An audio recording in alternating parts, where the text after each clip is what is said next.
The man who murdered their daughter didn't break into their house. He didn't climb through a window. He didn't force the door. He was already inside, sleeping on their couch. On August 20, 2016, 5-year-old Alayna Ertl went to bed in her Minnesota home. Her parents believed she was safe. But sometime before sunrise, the man they trusted walked upstairs. And Alayna never woke up again. Stay with me. Because this story is not just about what happened to Alayna.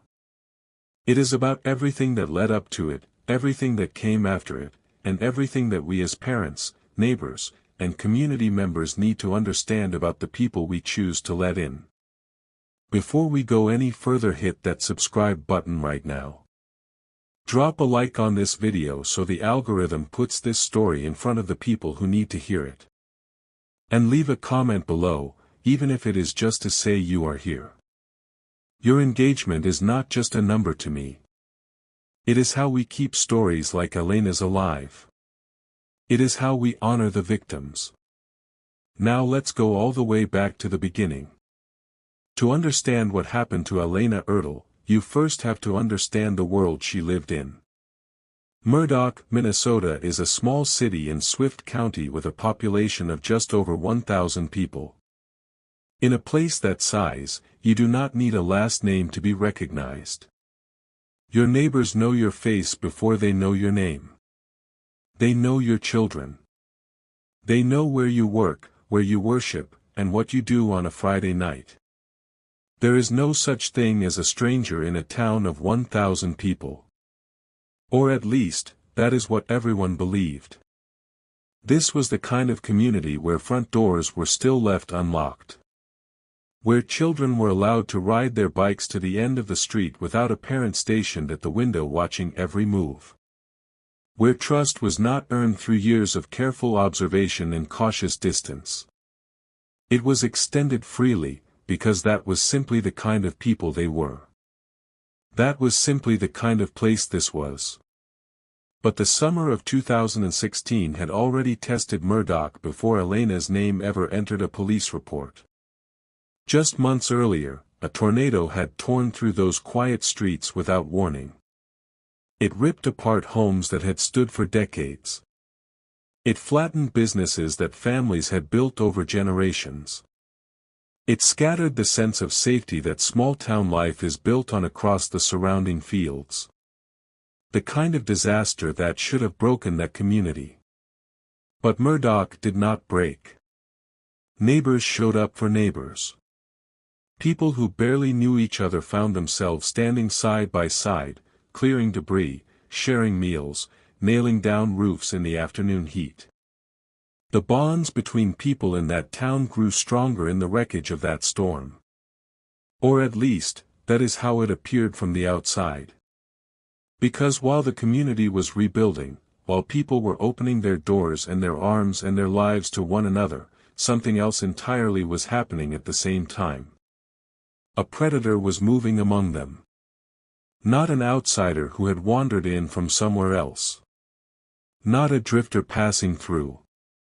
Someone embedded. Someone who had been there, inside those social circles, at those Friday night softball games and those after-game drinks at the local bar. Someone who had learned exactly how to wear the right face in a community where everybody trusted everybody.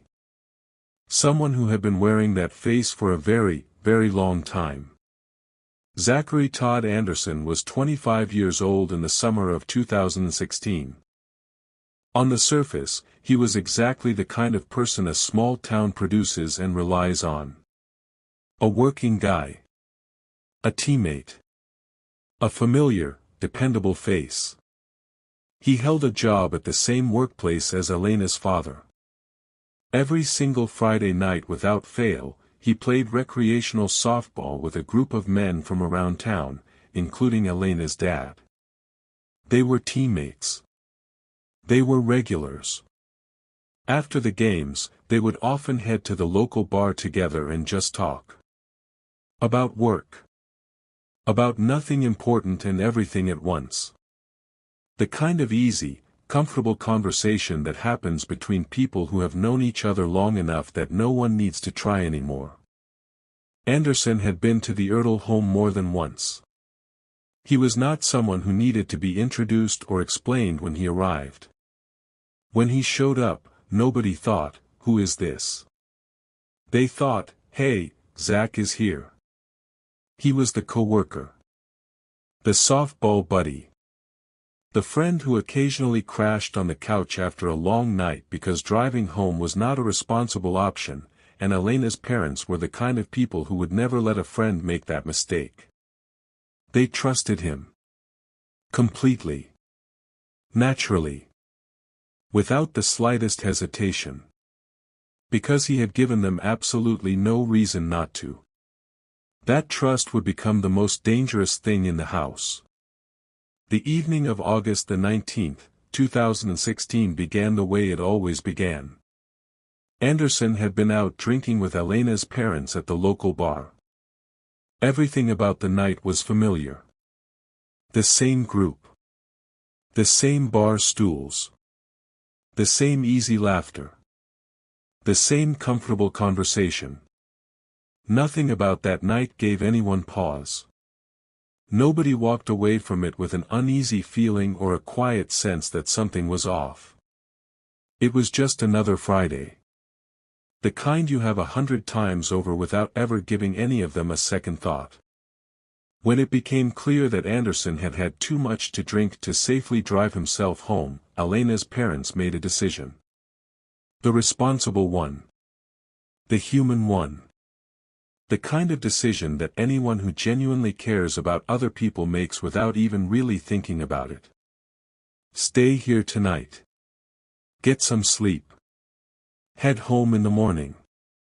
It had happened before. Nothing about it was unusual. He knew the house. He knew where things were. They got him set up downstairs and they went to bed. Alayna was already upstairs in her room. Tucked in. Settled. Her pink Princess Elsa blanket pulled up around her small shoulders.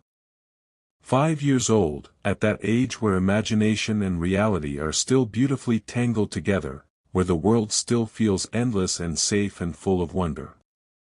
She had absolutely no reason to feel anything other than completely, perfectly secure. Her parents were just down the hall. The house was quiet. Everything was exactly the way it was supposed to be. And downstairs, Zachary Todd Anderson settled in for the night. Or at least, that is what everyone believed. Here is what you need to understand before I tell you what happened next. Because this is the part that will stay with you. The detail that changes the entire shape of this story once you hear it. Anderson knew the layout of that house. Not from a single visit. From multiple visits over an extended period of time. He knew where the bedrooms were. He knew the hallways.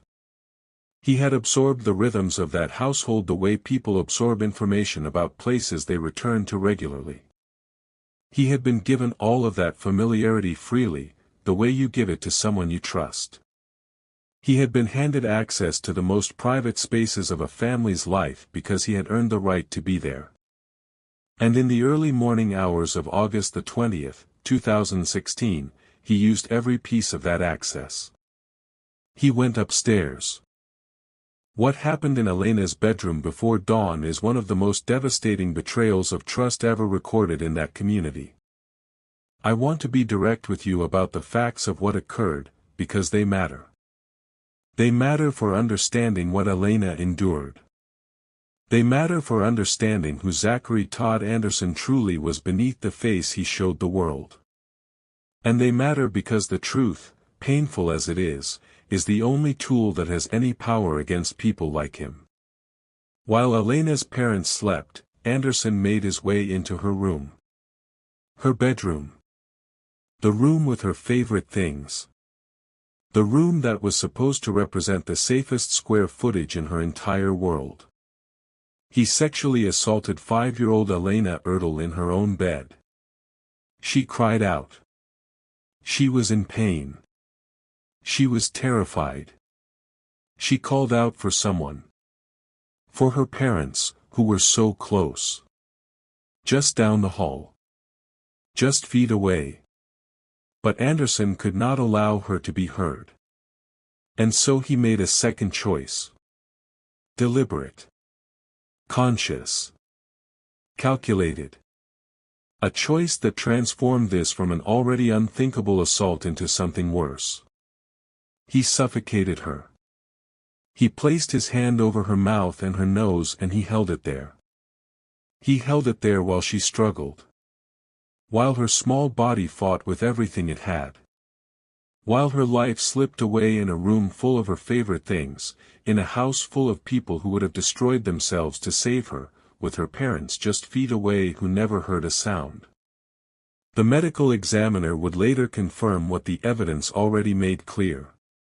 Alayna Ertl, age 5, died of asphyxiation. She died in pain. She died terrified. She died unable to understand why this was happening or cry out for the two people who would have moved heaven and earth to reach her. And when it was over, when her small body had gone still, Anderson walked back downstairs. And went to sleep. Let that land. After sexually assaulting and murdering a 5-year-old child, after taking the life of a little girl who had done nothing except exist in a house where he was welcomed as a guest, Zachary Todd Anderson was able to lie back down and close his eyes. No desperate flight. No breakdown. No confession scratched out in the dark. He went to sleep. As if nothing had happened. As if the world had not just been torn apart in the room above him. Alayna's parents woke the following morning the way parents always do. Moving through the familiar, ordinary rhythms of a family waking up. Coffee. The sounds of a house coming to life. The gentle, mundane beauty of another day beginning. They had no idea. When they went to wake Alayna, they found her unresponsive in her bed. I cannot tell you what those first moments must have felt like. The confusion becoming panic. The desperate attempt to rouse her. The call to emergency services. The paramedics. The blur of motion and noise and the horrible, growing certainty that something had gone catastrophically, permanently wrong. It was already too late. Alayna Ertl was pronounced dead. And her parents were left in the wreckage of a world that had collapsed without a single warning, while the man who built that collapse was still under their roof. If you are still watching at this point, drop a comment right now that says, "Still here for Alayna." Let's see who is truly following this story all the way through. And if this case is affecting you the way it is affecting me, that mix of grief and fury that comes from hearing about crimes against children, make sure you have hit that like button and subscribe to Cold Case Model. These stories have to be told. Your support is what makes that possible. Now let's keep going. Because there is so much more to this case than most people know. Law enforcement moved immediately. When a healthy 5-year-old child dies unexpectedly in her own bed, no answer is acceptable until every question has been asked. The autopsy results removed any possibility of a natural or accidental explanation. Alayna had not died from some undetected medical condition. She had not suffered a sudden, tragic event during sleep. The evidence of sexual assault was undeniable. The cause of death was definitive. This was a homicide. And someone who had been inside that home was going to have to answer for it. Investigators turned to everyone present in the Ertl household on the night of August the 19th. They interviewed Alayna's shattered, barely functioning parents. And they interviewed Zachary Todd Anderson.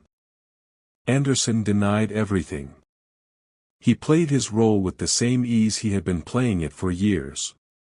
The concerned friend. The shocked and devastated bystander who simply could not comprehend this terrible thing. He wore the same face he had worn at every softball game, at every bar night, at every visit to that house. Calm. Cooperative. Utterly, convincingly unremarkable.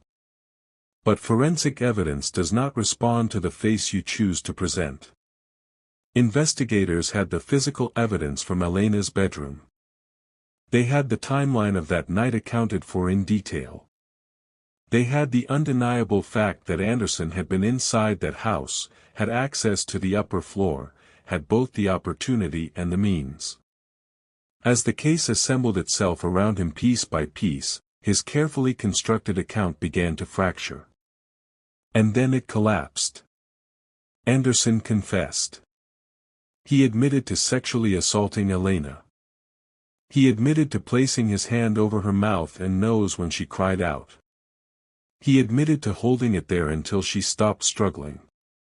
He admitted to killing a 5-year-old child who had done nothing wrong and had nowhere to run and no way to understand what was happening to her. The confession was on record. The physical evidence supported every word of it. There was no version of events in which Zachary Todd Anderson walked away. And somewhere in his mind, from the moment he went back downstairs and closed his eyes, he must have known it.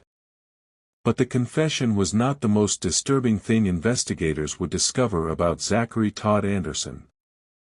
It was what they found when they dug deeper. When they pulled back the curtain on the private life he had been living behind that friendly, softball-playing, couch-crashing face. What they found was not the evidence of one terrible night. It was the evidence of a decade. Anderson had been collecting child sexual abuse material since he was approximately 15 years old. 15. Still in high school. And he had never stopped. Through his teenage years and into his early adulthood, right up to the night he accepted a couch from a family who trusted him, he had been feeding and sustaining an attraction to children through images and videos that documented the real sexual abuse of real children. Hundreds of files were recovered from his devices. Let me be very clear about what that means, because this is something our society still does not take seriously enough. Every single image in that collection is a crime scene. Every file is a real child who was really harmed to create that content. There is no version of this that is victimless. There is no version where it is just pictures. Each file represents a human being who was abused, exploited, and permanently scarred, and whose suffering was then recorded and circulated for the consumption of people exactly like Anderson. And beyond what those files mean for their own direct victims, there is the documented, consistent, research-backed reality of what consuming this material does over time. It does not reduce the drive. It intensifies it. It normalizes it. It builds a mental framework in which the sexualization of children stops feeling aberrant and starts feeling like something that can be pursued. For a significant percentage of the people who consume this material, the next step is not staying behind a screen. The next step is seeking direct contact. Anderson is not the exception to that pattern. He is the example that defines it. Think carefully about the timeline. When Anderson first began collecting this material, he was 15 years old. Still in classrooms. Still at community events. Still in every space where children are present and the adults around them are presumed to be safe. And for 10 years, through all of it, he fed that hidden part of himself in private while presenting a completely normal, trustworthy, likable face to everyone around him. By the time he was playing Friday night softball with Alayna's father, he had already been doing this for the better part of a decade. By the time he first walked through the door of the Ertl home, he was already deep into 10 years of consuming material that documented the sexual abuse of children. Alayna's parents never knew. The community never knew. His coworkers never knew. His teammates never knew. Because Anderson had spent 10 years becoming very good at making certain that no one ever would. That is the hardest truth that communities like Murdock have to sit with. Predators do not look different. They do not announce themselves. They do not offer you easy, obvious reasons to keep your children away from them. The most dangerous ones work actively in the other direction. They give you reasons to trust them, to include them, to bring them closer. Anderson played softball with these men every week for years. He shared drinks with them. He accepted their hospitality. He built the kind of relationship where, when the night ran long, they handed him a couch and went to bed without a single worry. The access he was given was not naive. It was not careless. It was the natural result of a performance he had been rehearsing for 10 years. After Anderson's arrest, investigators conducted a thorough examination of his background, looking carefully for any indication of additional victims beyond Alayna. They went through his communications.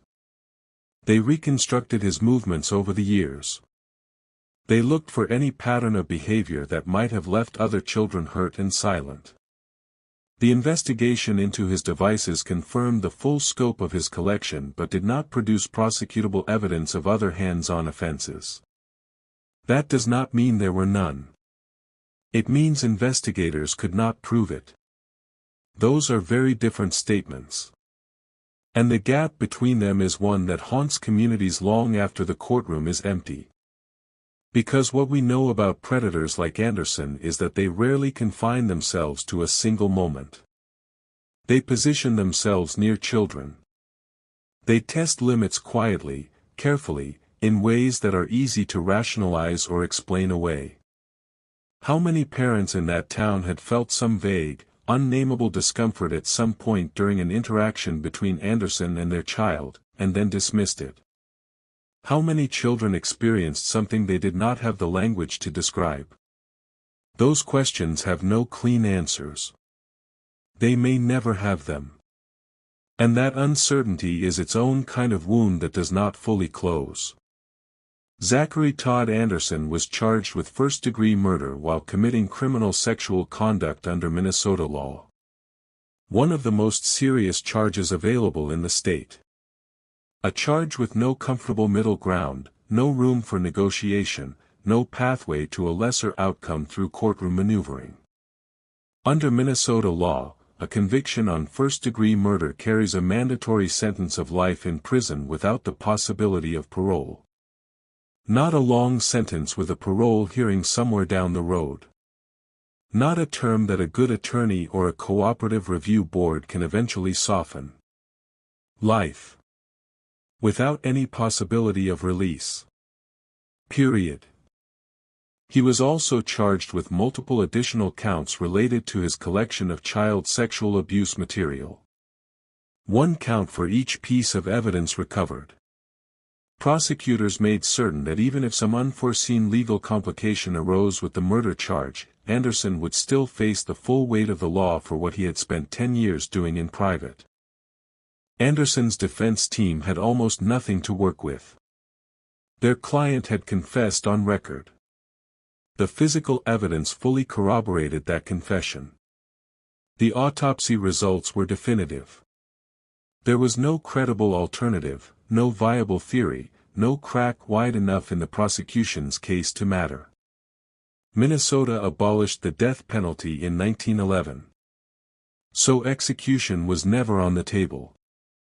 The question was never whether Anderson would die in prison. The only question was how the court would structure the sentencing across the volume of charges against him. On January 19, 2017, less than 5 months after Alayna Ertl drew her last breath, Zachary Todd Anderson stood before a judge. The courtroom was full. Alayna's family was there. Members of the community were there. People who had worked alongside Anderson, who had played softball with him, who had bought him drinks and called him friend, sat in those seats and saw him in the full, undeniable truth of what he was. Not Zach from work. Not the softball buddy. The man who had murdered a 5-year-old child in her own bedroom while her parents slept down the hall. The judge sentenced Anderson to life in prison without the possibility of parole for the first-degree murder of Alayna Ertl. He was 25 years old at sentencing.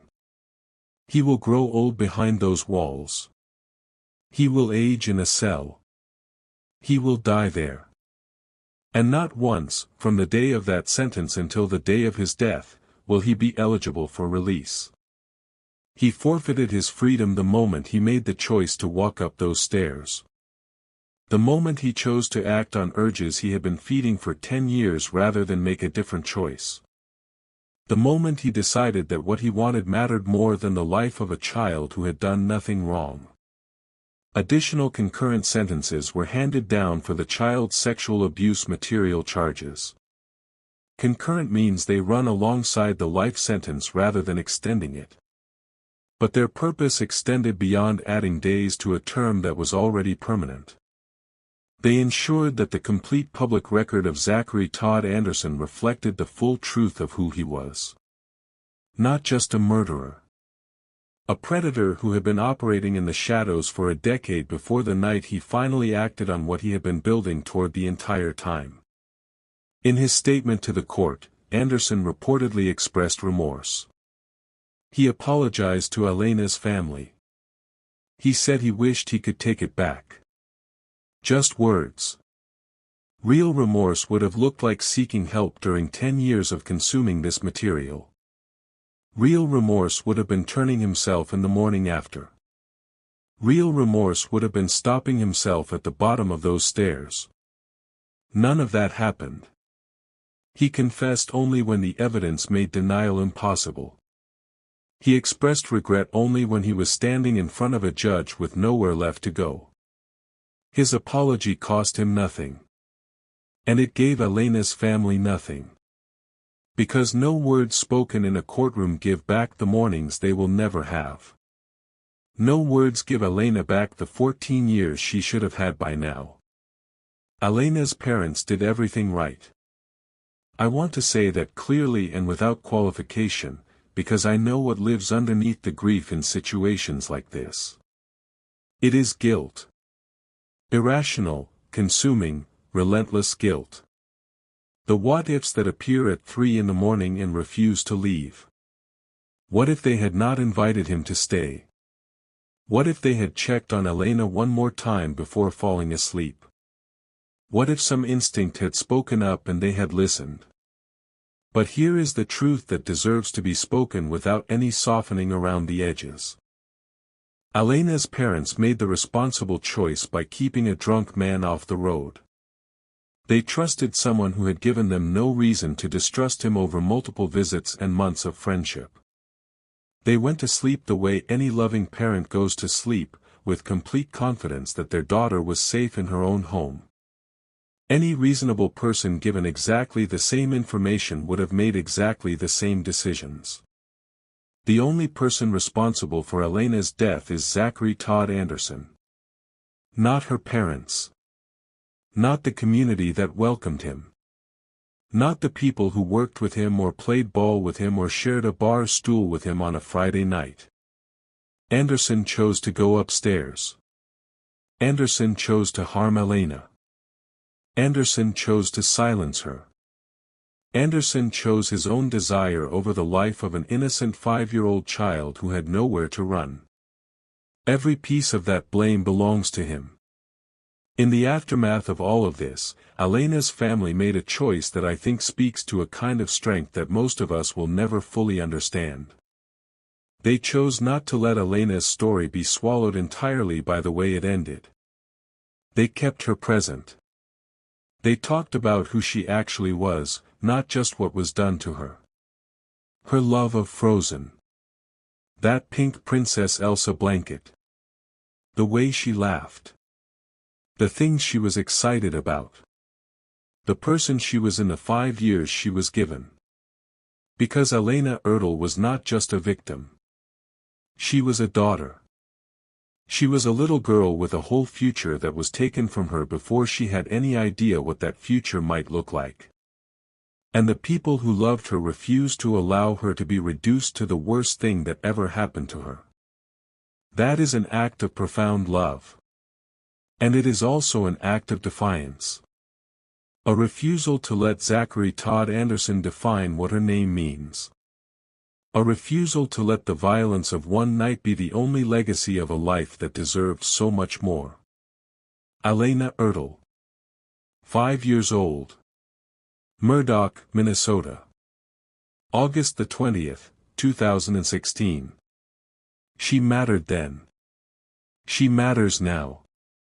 Alayna's case carries lessons that reach far beyond one family in one small Minnesota town, and I want to spend the time to actually go through them. Because talking about them is uncomfortable. It requires confronting things that we would genuinely rather not think about. But the discomfort of that conversation is nothing compared to the cost of not having it. The most important thing to understand is this. The vast majority of child sexual abuse is not committed by strangers. Case file after case file, study after study confirms the same consistent finding. Most children who are sexually abused are harmed by someone they already know and trust. A family member. A family friend. A coach. A teacher. A religious leader. Someone in a position of access, of familiarity, of earned trust. Stranger danger is a real threat, but it addresses a much smaller portion of the actual risk than most parents realize. That does not mean you should distrust everyone in your child's life. It means you need to think carefully about the difference between someone being familiar and someone being safe. Those are not the same thing, and predators count on the fact that most people treat them as if they are. There are concrete, practical things that child safety experts consistently recommend, and they are worth going through here. Teach your children the correct anatomical names for their body parts. Not nicknames. Not euphemisms. The actual, accurate words. This gives children the language they need to clearly describe to a trusted adult if something inappropriate happens. Children who lack the correct vocabulary for their own bodies often cannot accurately explain what occurred, and that gap in communication creates space that predators rely on. Establish clearly, and return to it regularly, that no adult, regardless of how much your child knows and trusts them, should ever be asking them to keep a secret from you. Especially a secret that involves their body or physical contact of any kind.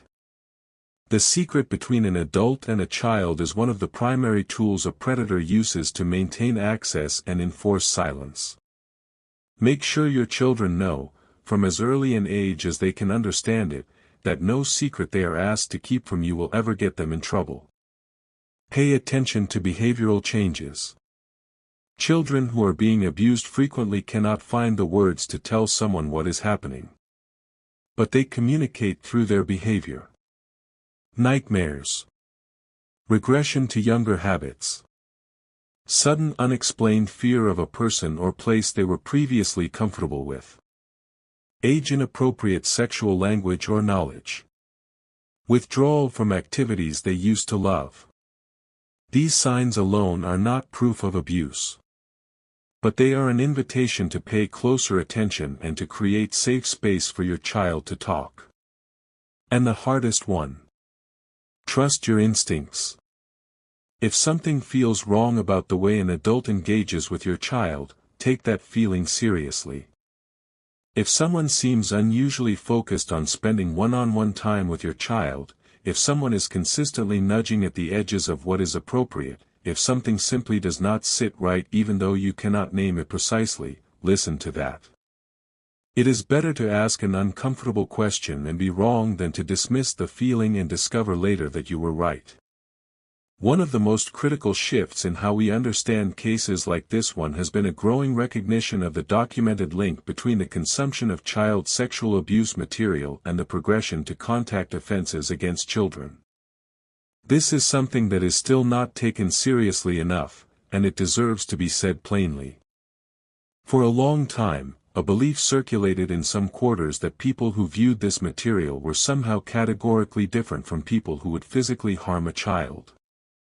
That consuming images was a contained behavior, a way of managing an attraction without creating direct victims. Research has dismantled that belief thoroughly and repeatedly. First, because as already stated, there is no such thing as a victimless image. Every piece of material represents a real child who was really harmed during its creation. Every file is a crime scene. Every download is a participation in that harm. Second, because the data does not support the containment theory at all. Studies consistently show that a significant percentage of individuals arrested for possessing this material have also committed or will eventually commit hands-on offenses. The material does not reduce the drive. It feeds it. In Anderson's case, that intervention came 10 years too late. He collected this material for an entire decade without detection, without consequence, without ever being required to face what he was doing. He moved through his community with a clean record and a friendly face. He sat in that bar on Friday nights. He played softball. He ate meals at a family's table. And a 5-year-old girl paid the price for the gap. The investigators who worked Alayna's case did everything right from the moment that call came in. They collected evidence carefully and methodically. They built an airtight case. They moved fast enough that a community already in shock was not left in the additional agony of an unsolved case. But the investigators who work on child sexual abuse material cases more broadly carry something that is nearly impossible to describe. They have to go through that material, piece by piece. Because in doing so, they might identify a child who is still being abused and can be pulled to safety. They might find a connection to another case. They might stop the next Anderson before he ever finds his way upstairs in someone's home. The toll of that work is documented and severe. Many people who work in crimes against children units require regular psychological support to process what they are exposed to in the course of doing their jobs. Some cannot stay in those units for more than a few years before the weight of it becomes too much to sustain. They stay anyway. They do it because someone has to. Because every child whose face appears in those files deserved better. Because somewhere out there, right now, a predator is thinking about his next move. And the thing standing between him and his next victim might be an investigator who was willing to do the hardest job imaginable on the worst possible days. Those people deserve to be recognized. Alayna Ertl would be 14 years old today. A teenager. Just beginning to figure out the world. Maybe still a fan of animated movies, or maybe deep into something entirely different by now. Maybe she would have been a reader, an athlete, a musician. Maybe she would have had a best friend she told everything to, strong opinions, a laugh you could hear from 2 rooms away, plans and dreams and an entire future she was just starting to imagine. She never got to find out. She got 5 years. 5 years of a world that still felt magical and safe, wrapped in her favorite blanket, loved completely by her parents, part of a community that would mourn her and carry her name forward long after she was gone. And the man who took everything else from her is in a prison cell where he will stay until he draws his last breath. That is justice. Imperfect, inadequate, insufficient justice, because no sentence restores what was taken. But justice nonetheless. The conversations that a case like Alayna's demands are uncomfortable. They are hard. They force us to confront things we would rather leave alone. That the world is not as safe as we want it to be. That the people we extend trust to are not always who we believe them to be. That predators do not arrive with warning labels, and that the most dangerous ones have often spent years building their access before we ever have cause to question them. But the discomfort of that conversation is nothing compared to what it costs to avoid it. Alayna's parents did not have the full picture. There was no way for them to have it. Nobody had handed them a reason to look twice at Zachary Todd Anderson. But we have that reason now. We have her story. We have the facts of what 10 years of hidden behavior looked like and what it eventually cost a family, a community, and a 5-year-old girl who had done absolutely nothing wrong. That knowledge matters. Use it. Talk to your children. Pay attention to the adults around them. Trust your instincts. Support the people who do this work. Report what you see, even when you are unsure, even when part of you hopes you are wrong. Maybe you are wrong. And that is fine. But maybe you are not. And that is everything. Alayna Ertl. Say her name. Remember her. Not just for what was done to her, but for who she was. Alayna Ertl was 5 years old. She deserved a lifetime, and it was stolen from her by someone her family trusted with everything they had. The very least we can do is make sure her story reaches as many people as possible. If this video moved you, hit that like button right now.